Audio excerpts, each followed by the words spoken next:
Please.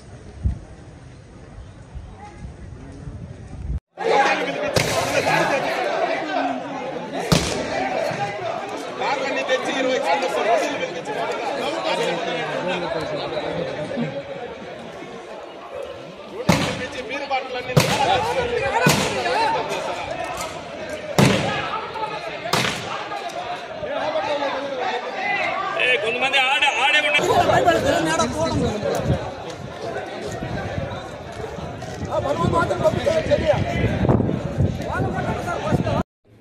ఈరోజు దాడులు ప్రోత్సహించి చంద్రబాబు నాయుడు గారు అదేవిధంగా లోకేష్ గారు కూడా పైశాచిక ఆనందం పొందుతూ ఉన్నారు.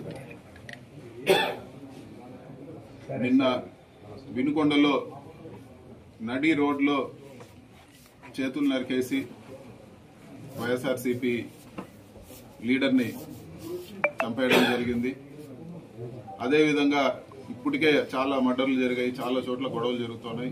పుంగనూరు నియోజకవర్గంలో రాజకీయంగా అక్కసు పట్టలేక రాజకీయ కక్షతో ప్రశాంతంగా ఉన్న పుంగనూరు నియోజకవర్గంలో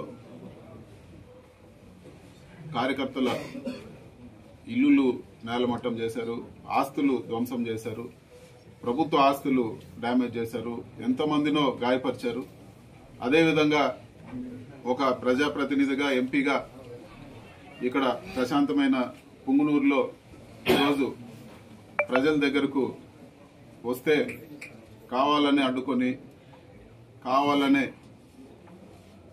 గొడవలు చేస్తూ ఈరోజు మారణాయుధాలతో రాళ్లతో అదేవిధంగా ఇంటిపైకి మన గౌరవ పెద్దలు రెడ్డప్ప గారి ఇంటికి వస్తే ఈరోజు ఇంటిపైకి వందలాది మంది వచ్చి దాడులు చేసి ఈరోజు అటాక్ చేశారు. ఇంకా కూడా ఈరోజు ఈ ప్రెస్ మీట్ జరుగుతూ ఉన్నప్పుడు కూడా ఈరోజు ఇంకా కూడా దాడులు జరుగుతున్నాయి. మీరందరూ కూడా విజువల్స్ తీసుకోవచ్చు. ఈరోజు బళ్ళన్నీ కూడా ఏ విధంగా చేశారు, ఎన్ని రాళ్లు తీసుకొచ్చారు, ఏ విధంగా ఆయుధాలతో ఇది చేశారు, చుట్టుపక్కల అందరూ కూడా ఉన్నారు. ఇవన్నీ కూడా చంద్రబాబు లోకేష్ ప్రోద్బలంతోనే ఇవన్నీ కూడా జరుగుతున్నాయని చెప్పి కూడా నేను తెలియజేస్తా ఉన్నాను. అధికారం ఎప్పుడు శాశ్వతం కాదు, కానీ ఇది మంచి ఒరోడి కాదు.